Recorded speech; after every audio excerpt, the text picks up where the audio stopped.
of the African Development Bank. Over to you, sir.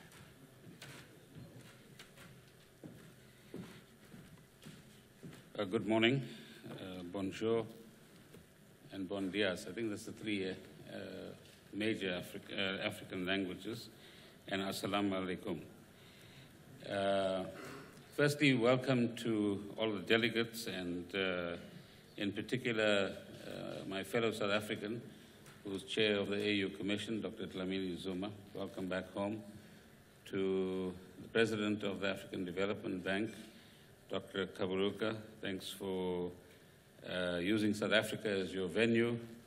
I'm not sure what's the symbolism of having it in the middle of a casino, but we'll leave that for debate a little later. And Mr. Hamdok, nice to have you in South Africa as well. Let me make 4 or 5 points, both as my opening remarks were taking you into the next session as well. It's very important, I think, to arrange events like this where, if you like, policy thinkers and policy makers get an opportunity to have the kind of dialogue you anticipate having over the next 3 days. On the continent itself, I don't think we create enough opportunities. At the same time, conferences, as Dr. Kaberuka pointed out, are not necessarily a good substitute for effective policy dialogue. So we've got to find more effective ways, rather than spending 3 or 4 days traveling and meeting, to exchange ideas which have practical meaning in the various contexts in which certainly policymakers like ourselves have to operate. I want to reinforce Dr. Kaberuka's point that we certainly do need to take greater cognizance of the global environment in which we find ourselves. In particular, what is often now referred to as the world in transition, or the great transition that is taking place from west to east and south. We know that the transition is taking place. We have to ask ourselves certain questions about how do we influence the transition so that we can shape its effects and the opportunities that the African continent has. What is also clear from recent events, certainly over the last few months, is that Africa, and certainly its bigger economies, are very much connected to the rest of the world, and in particular through the financial system. And so decisions made in one part of the world, certainly amongst the so-called advanced economies, have potentially both good and bad effects on African economies as well. And we need a lot more of a conversation about what do these effects mean, and how do we assert an African view on what does tapering of quantitative easing mean, on what does it mean to have debt defaults in the United States, and what does it mean to have low growth levels with no ambition for higher growth within the European context. All of these economies are very closely linked to ours and will become even more closely linked to ours. Equally, over the past 2 months, there's been an unfortunate negative narrative about emerging markets, something that's petered out a little bit now. But when we went to Washington about 2 weeks ago, at the beginning of the annual meetings, there was almost a finger-pointing exercise in play, which is, you guys now are in trouble, you are to blame as emerging markets for the low global growth. And it took a bit of tough exchanges to neutralize that negative sentiment.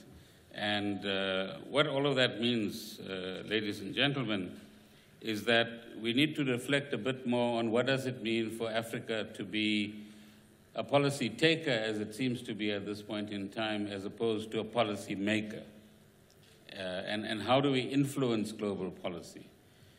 Too often I witness us being in many of these global meetings, but with minor voices, with an inability to project a common agenda about what we want to achieve, both for ourselves and in the global context as well.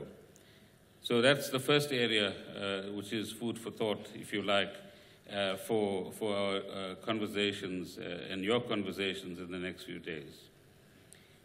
The second point is in relation to the opportunity that we have, and a rare one, for the continent, through people like yourselves and others, to develop alternate models of growth, alternate models of inclusivity, and alternate models of development, building on the best that the world experience has to offer, but also creating models that are appropriate to our own environment. So what does regional integration mean in the African context? How will it actually help us to capitalize on the huge potential that Africa has as a whole, whilst at the same time recognizing, as you do later in your program, that there are difficulties around political economic issues or political economy issues that we need to tackle as well. All three of them show of the previous speakers, and that's my third point, contrast in some ways the positive African narrative with the reality of a fragmented Africa. And that's where the integration story comes in. And so the challenge for us is, how do we build a mindset which is both sovereign and projects national interest at the one instance, but at the other instance is able to recognize that in many instances, if not most instances in Africa, national interest is not going to be achieved unless it's part of a collective interest as well. And so that balance between national or sovereign interest on the one hand and collective regional or continental interest on the other hand is an important balancing exercise, if you like, that we have to undertake, something that we see in a very interesting way in the G20 context, where for the past 3 years or so, having responded fairly effectively post-2008 and the Lehman moment, the G20 finds great difficulty in getting its individual members to balance national interests with global interest and to be able to make the right kind of global decisions that they require to make. And so the fourth point that arises from that is, if you like, the special kind of leadership in all sections of society that we're going to require on the African continent. Leadership that is able to project a vision, as we have, which is able to locate ourselves in a strategic way globally, which I'm sure our current leaders are struggling to do and succeeding to some extent, but also a leadership whose value system is a very different one which is not individualistically based, but one which also and largely takes into account the billion people we claim to represent as public representatives and the interests of the billion people in the various projects that we undertake. And so leadership values around solidarity, around being concerned about the bottom 40%, as many of our poor people are now called, about learning how to compete and collaborate at the same time are challenges that are fascinatingly facing us as we go forward. My fifth point in conclusion is that apart from the conferences and the debates, we need to build on the many experiments and many successful ones that I'm sure are happening in various parts of the continent. And so our focus needs to be on how do we take many of the ideas that we have and start actioning them? How do we get more effective implementation? How do we get a greater sense of urgency behind some of these implementation plans? And get a better understanding of what kind of financial system do we want to pervade the African continent and link all of us? What does it mean to be subject to one reserve currency at the moment versus another one that might be coming from elsewhere? And Africa developing, if you like, its own reserve currency over the next 30, 40 years. And this is the area I believe that many of you will be able to contribute to in a fairly effective way. But finally, we have many successful institutions on the African continent, but regional integration and an integrated idea of operating in Africa requires a different set of institutions, both, if you like, sub-regionally and on the continent as well. The leadership of the African Union is obviously quite crucial in this regard, but we need some thinking around what are effective institutions that can hold 54 countries together.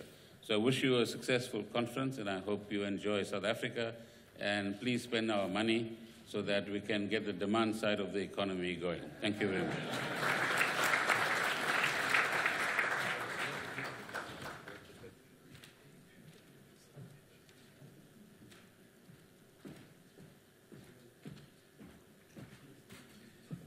Thank you, Minister Gordon. You've made very important points, and we appreciate those points. And they assure me that they will not spend their money on the casino, but on a more fruitful endeavor. Colleagues, we have now come to the end of the formal opening ceremony for the conference. We now transition to the next event, which is a high-level panel discussion on leading regional integration. Without much ado, I now invite Danny Makokera to come up. I'll go down to facilitate this session. And given that the panelists up here have already given their speeches, I'm sure he can move straight to a Q&A, and I suspect we'll have a wonderful discussion. Danny, please. Thank you. Thank you very much, Professor Mthuli Ncube, and a very good morning to you all. Do you want to stand up a bit and stretch since we're not going for tea, or you're okay? I think we're okay. All right. I would just want to give house rules a little bit before we get into the discussion here on the platform. We will have a discussion for about 5-10 minutes on the podium, and then we'll come down for questions because the speeches have already been done. We are filming this gathering, so my advice always is that if you feel like doing anything that you would not generally want to be seen doing, rather go outside and do it. And if you feel like digging your nose, use your elbow. That won't work. Okay. Welcome. How do I introduce this illustrious panel here? There are many of them carry former in front of them. Start with the chairperson. She's a former activist, or you're still an activist, chairperson. I think you're an activist for life. But former Minister of Health in South Africa, in the Nelson Mandela cabinet. If some smokers here, you find that you are asked to smoke outside the building, blame it on Dr. Zuma. She's the one who crafted that when she was in the Ministry of Health. And then she then went to Foreign Affairs, where also she had serious shuttling diplomacy across the continent and really did crystallize the foreign policy of South Africa. And then she went to Home Affairs, lastly, before she went to where she now is. And it used to take a long time to get passports, to get IDs, but when she left, or during her tenure, it became very easy, and she adopted, someone coined a title for her, which was Dr. Fix-It. So welcome, Dr. Fix-It. Dr. Kaberuka, some people talk about the rising Africa, and he doesn't like that argument, or doesn't generally agree with it. But if you talk about reconstructing an economy, you need to look at the trajectory of Rwanda, the way that economy is going. Again, they say black people don't blush, otherwise I don't want to make him blush, but some of the credits we give to Rwanda today, economically and how it's doing, can be credited to his tenure there of over 5 years in that country and in the portfolio of the Finance and Planning Ministry. Dr. Hamdok, I think you heard him, he said that he is a developmental activist, so known him for quite a number of years, and still at it, even as we speak. And finally, of course, a minister who hails from the same province like our chairperson from KwaZulu-Natal, and happens to be a pharmacist. I think the ANC really wanted back then to train medical people, because we have a medical doctor here, and then we have a pharmacist there.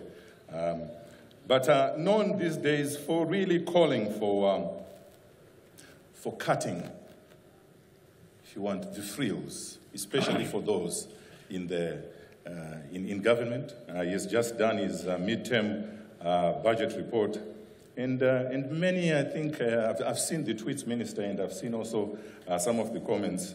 Many are saying, thumbs up, and some are saying, well, it's going to be very difficult to do that 18-hour flight from Johannesburg to New York in an economy class, because the minister has really trimmed, especially. I see also that even his delegation is pretty trimmed. He's trimming that also. So a round of applause for our panelists that will be speaking.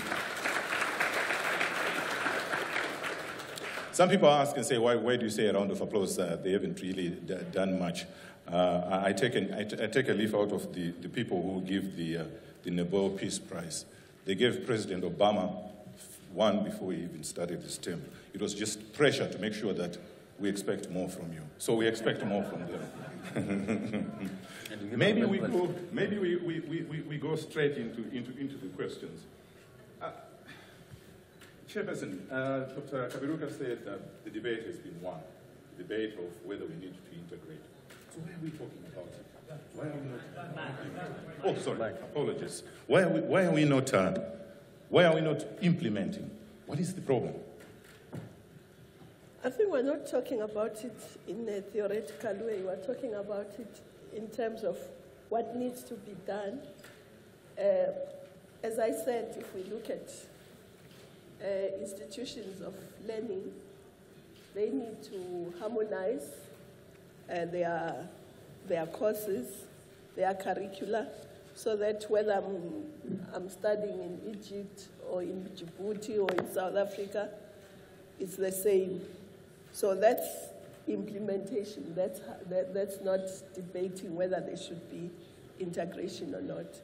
We're saying there should be infrastructure that links all of us, energy, because there's nothing much you can do in industrialization, in social, if you don't have energy. So we are actually talking about steps that we need to accelerate in a way, because all these things have started. We need to accelerate, we need to move faster, we need to massify some of the things that we have done, which are not showing the impact that they should be showing, because they are done in a small, isolated ways. So we need to accelerate. So Dr. Kaberuka, what would you say then is the most effective way of promoting that? Well, let's flip the question. Can you hear me? Yes. Let's maybe flip the question and go back to what Praveen just mentioned. What is the counterfactual? What price do we pay by not doing it that should be done? The price we're paying is to continue investing $500 billion of reserves outside and going outside to beg for money. And when you do that, there are two things which happen. You lose a bit of your independence, and it's an opportunity lost for our own countries to use our own means to develop our own continent. So integration is not an end in itself. It's about jobs, it's about young people. Building infrastructure is fine, but it's a means to an end. The end is trade, the end is jobs.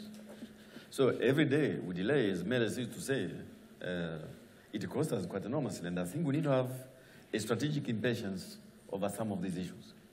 Now, you ask me what to do. We signed up the Yamoussoukro Agreement to deregulate aviation. Let us implement it. It does not cost money. It simply says governments which committed to deregulate aviation implement it.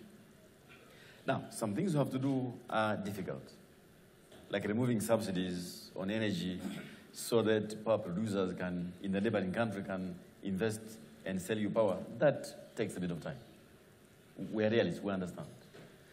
The things I showed you there on trade facilitation at the border, I visited one border, chairperson, not this region, another region of Africa, And I found lorries piled up at the border.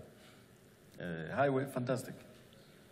When I saw the leader of that country later in the evening, I did ask, but why is this happening? Because we're committed, does not cost money. He said we have security issues. So you have drug dealers, you have smugglers, you have all kinds of criminals, and our security people are, feel they need to have a greater control over this. So some issues are difficult, but they are low-hanging fruits. And if we could begin with the low-hanging fruits, and I mentioned aviation because we're committed to it, I think we could have huge gains in productivity. You concur, Dr. Hamdok? Yes, I do. I think although we would like to see the continent integrate very fast, but we should also not overlook the big achievements that the continent has done over the last 50 years.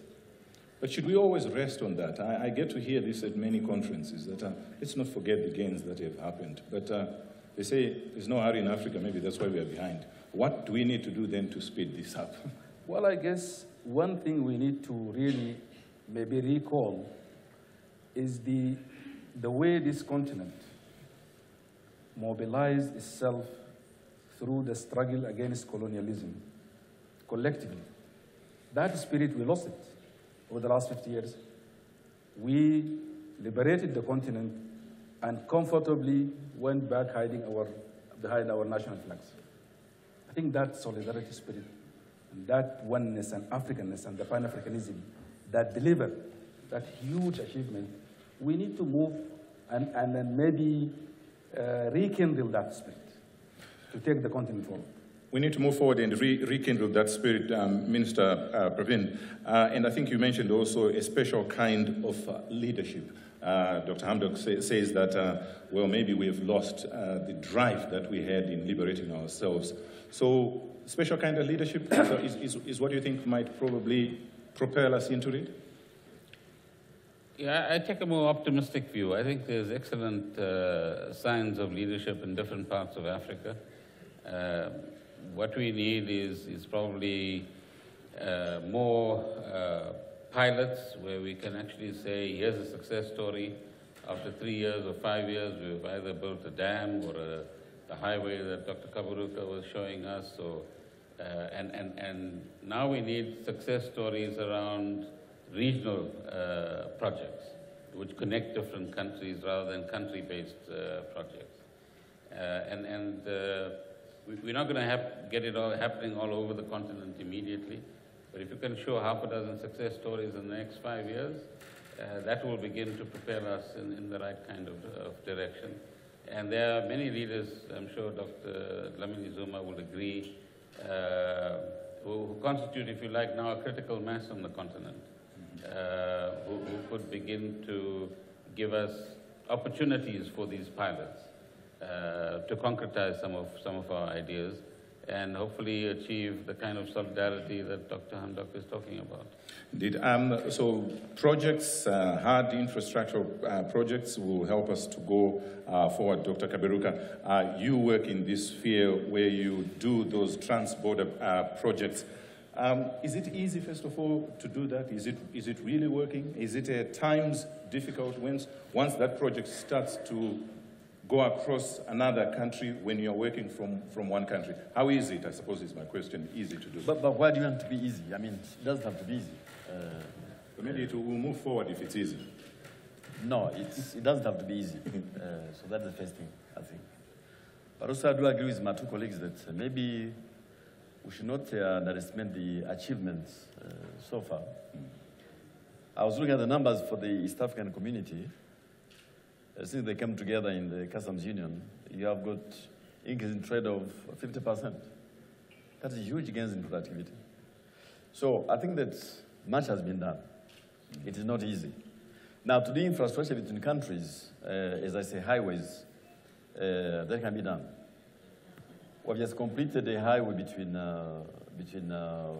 which is joining Ethiopia, Kenya, Tanzania. So very soon you can drive from Addis all the way to Durban. Very soon. So those things cost money, about maybe $800,000 per kilometer, so we need to find the money. I was mentioning to you the really complex area which I found in my career in the bank is these regional energy power pools. Extremely complicated because you have a lot of hydropower in Ethiopia, as I was mentioning, in Guinea, in the Congo Basin, in Angola and Zambia. You have little water, for example, in this region. So the idea is to have national utilities which are sound enough. Regional power purchase agreements, institutional arrangements, regulators which are independent in law and in fact, so that independent power producers can actually produce energy.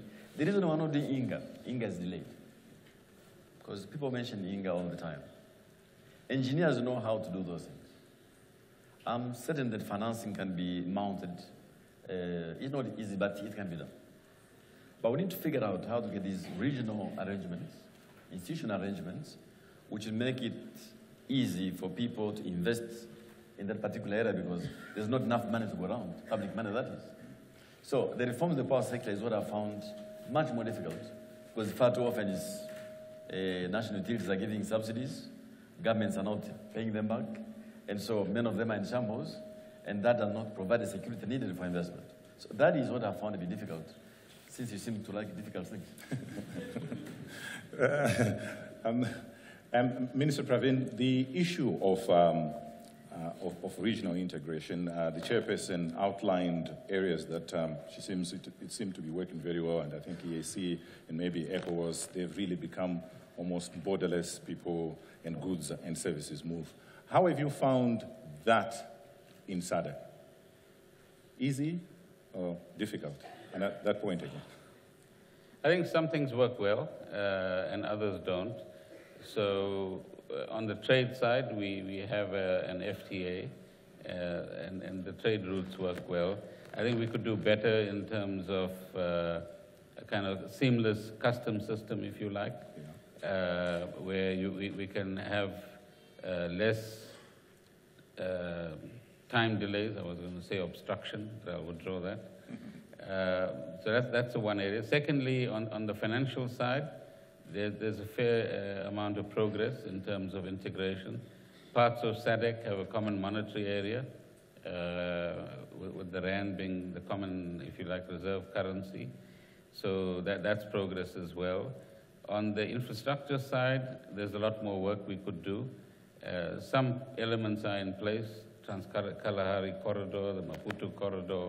It's the northward connections that we need to do better at than we are currently doing.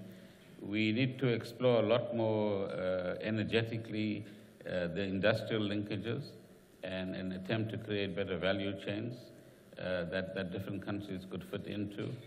So those would be areas, both in energy is an issue. There's some integration, but there's some areas where we could do better.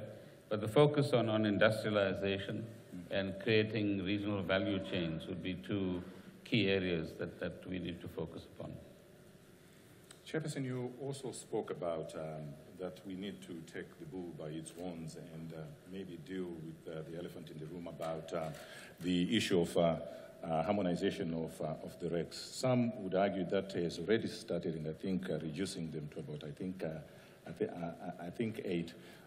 How easy is that, though, to dismantle that and get to move with the issue of integration? Is there any issue of, I think Dr. Kaberuka mentioned security. Some people are worried about security, but also this issue of saying we are a sovereign state, and these are our issues, and we might not want to open up quickly. Would you say that's hamstringing regional integration? Yeah, I think it's not easy, but it's logical that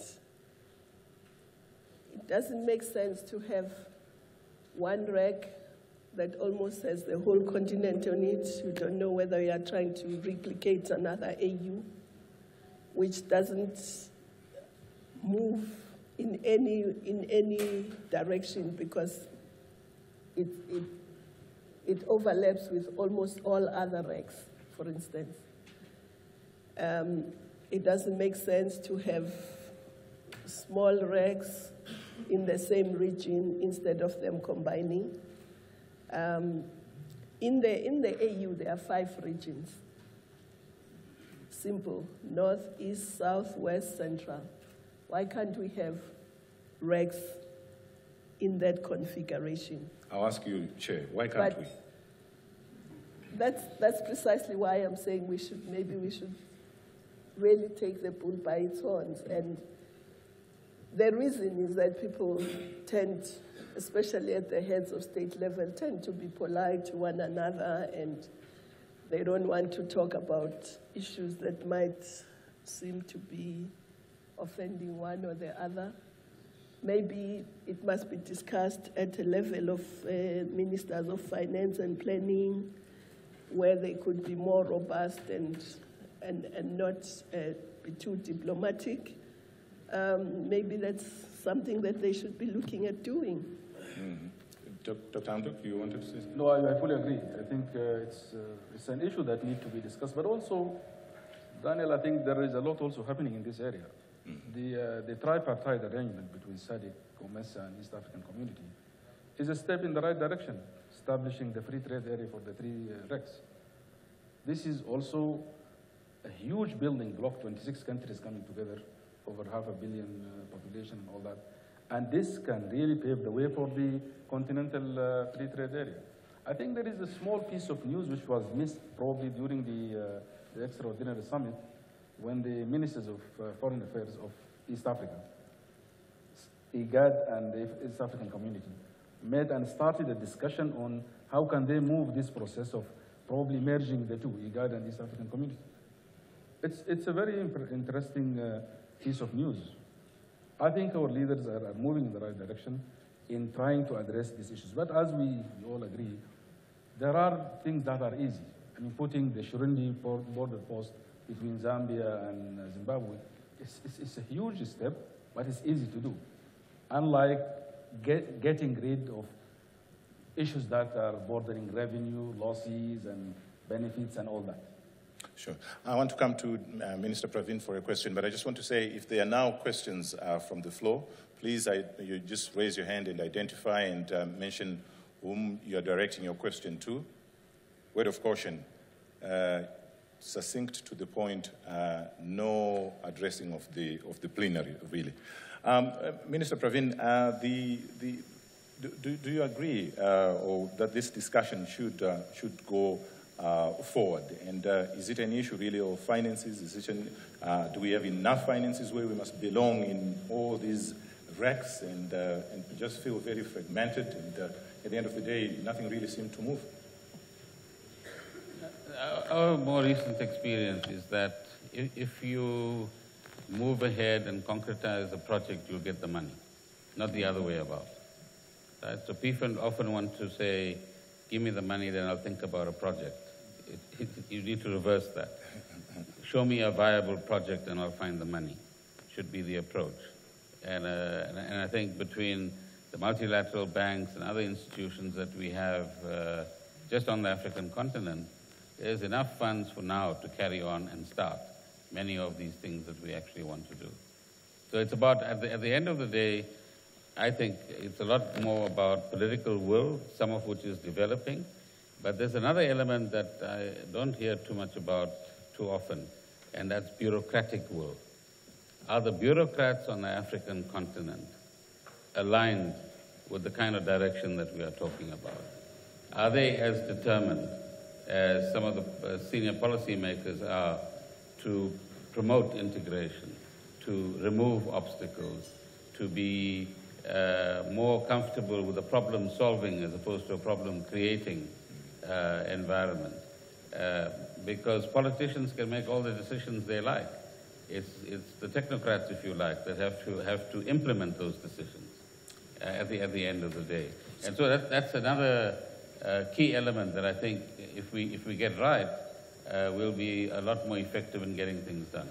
How about the other element, Minister, which Dr. Kaberuka raised, that of bringing the money home and let it work for us? You agree with that school of thought? No, absolutely. Let's get the projects going and the money will come. Oh, no, there's the money already. Well, why is it not coming? No, but one of the things we've talked about before, and Donald will remember this, is the lack of, for example, project preparation facilities and expertise on the African continent. We've been talking for the last 2 or 3 years in my experience. I'm sure there's been discussions before that as well. Can't we get it done? So why are we not getting done? Well, we're going to try in South Africa. We're going to try. Do you think Africa 50 could be the answer, Dr. Kaberuka? Could help in bridging the gap? Now, either way, we'll have to figure out how to close the gap in the infrastructure we need, because you know the numbers. We need $92 billion a year. So far from all sources, domestic sources, foreign aid, capital markets, we can raise what? $45 billion. So there's a gap. Now, there are two ways of raising this gap. Either we figure out how to use our own resources, which are invested now elsewhere, not as a charity, but as investments for high return projects on the continent, as long as they're ready, as Pravin says. Look at Walvis Bay, the one I mentioned. We put in $400 million there. And each time I look at that project, it was a perfect project for private sector investment. It has good returns, it could be structured. All these ports around the continent, it can be done. So I think that Africa 50, which I've discussed extensively with the ministers, is absolutely the way to go. That is, a multilateral institution like ourselves, de-risking the projects, preparing them, de-risking them, using different risk management instruments, and then looking at African institutional investors to put in some money, we ourselves investing in the vehicle, and then going outside, looking at external pension funds, external investors. In fact, at the G20 in Korea, Pravin, I don't know if you were there at the time, this was exactly the proposal made by the Indian Prime Minister.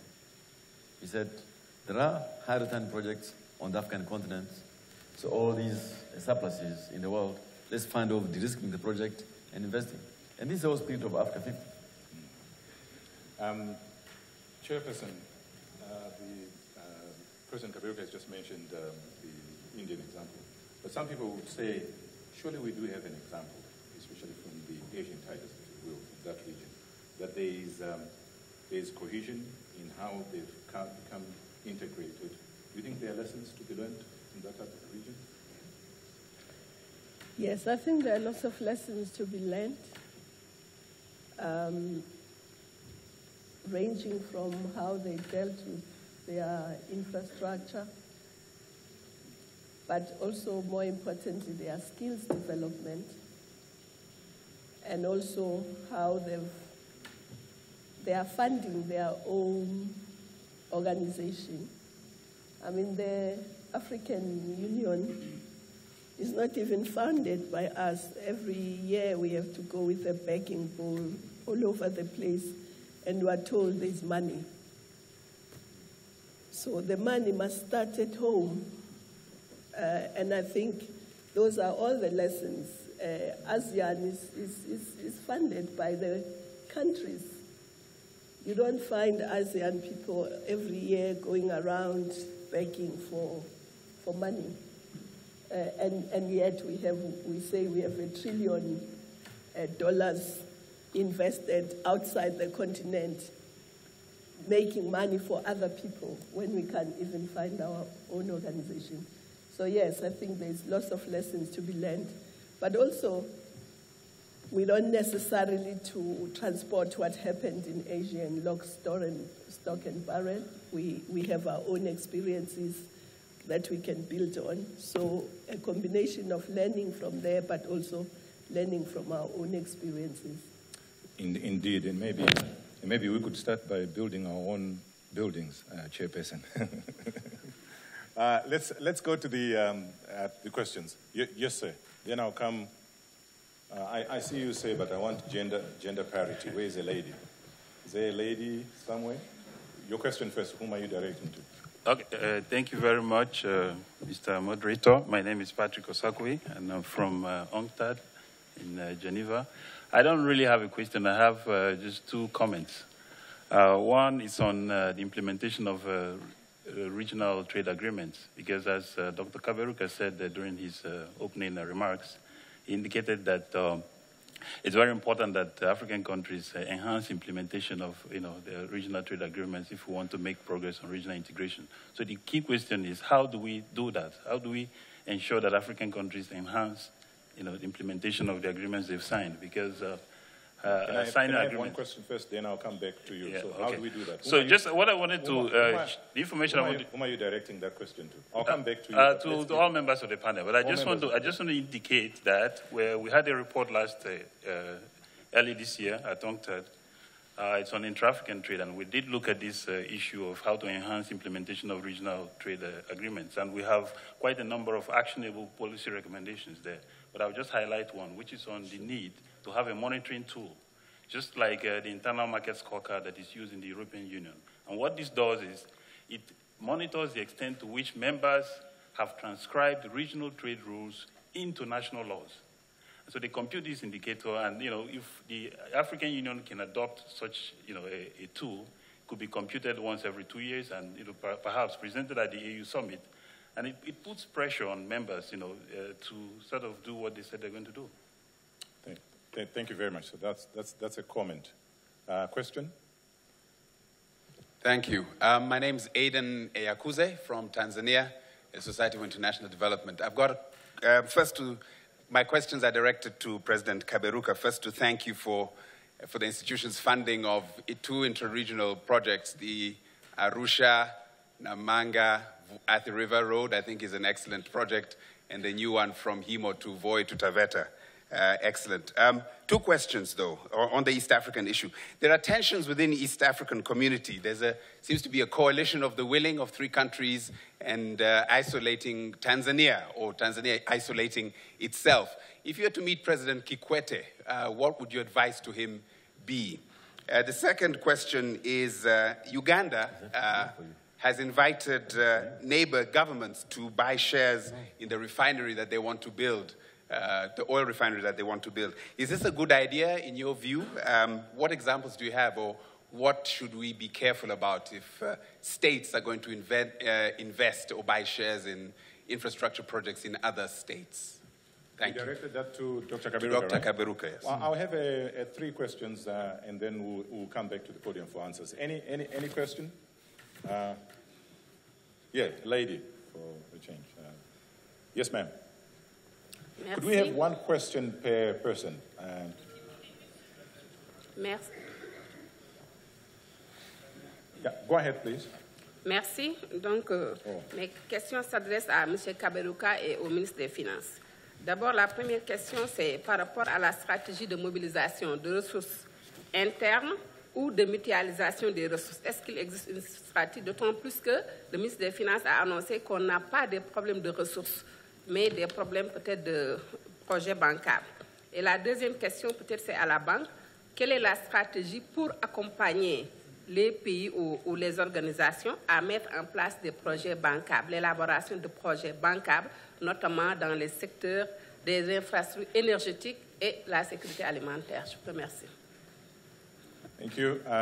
Third question, then we go to... Yes, ma'am. Thank you, Chair. I'm Jen Nalunga from Siatini, Uganda, Southern and Eastern African Trade Information and Negotiations Institute from Uganda. My question goes to the Minister of Finance, South Africa. South Africa is revising their bilateral investment treaties. And my question is, why and what advice could you give to the rest of Africa? Thank you. Thank you very much. We start with the first question to Dr. Kaberuka. I'd rather we divide labor with my sister here for the tension in the South African community. If there are any, let's answer that one. I'm not aware there are any, but I'm sure she has more information than that. And I'll stick to the oil, which is easier for me. So let me talk about oil. Then my sister can talk about the politics. I think it is very important that the countries now discovering oil and gas, and they are just not Uganda. There are many more countries doing that. I think three things are critical. I think the first thing is to avoid resource nationalism. Number two, to be careful about the resource curse. It can be avoided. And to try to look for economies of scale in doing things. I think the idea that a country finds oil and then it's already a cause for tensions and potential war is extremely damaging. So there should be a way of cooperating on resources instead of fighting over them. The second is we need to learn the lessons of the first generation producers of oil in Africa and avoid the mistakes they made. Not simply white elephants, the macroeconomic damage, excessive debt, and so on. And that now we know how to do it. We know the price those countries paid. And we are prepared to help, we're helping with the African Legal Support Facility for countries who want us to help themselves manage their resources well. Now, on the third issue, now, if you have three countries next door to each other, and each one of them wants to have their own pipeline, refinery, operating below capacity, that's the choice they make. But there's another choice, which would say, can you cooperate, set up a holding company, and together we're winners. That's the regional integration we're talking about here. So I'm not in a position to advise any particular country, at least not in public here. I wouldn't do so, but I know what would be the position of the bank when it came to sound resource management in any particular country or region of Africa, and we're prepared to help. I've just set up a facility, a center in the bank to do exactly that, because we cannot afford to miss this opportunity. Now, before I hand over to Dr. Zuma on the question from my sister there,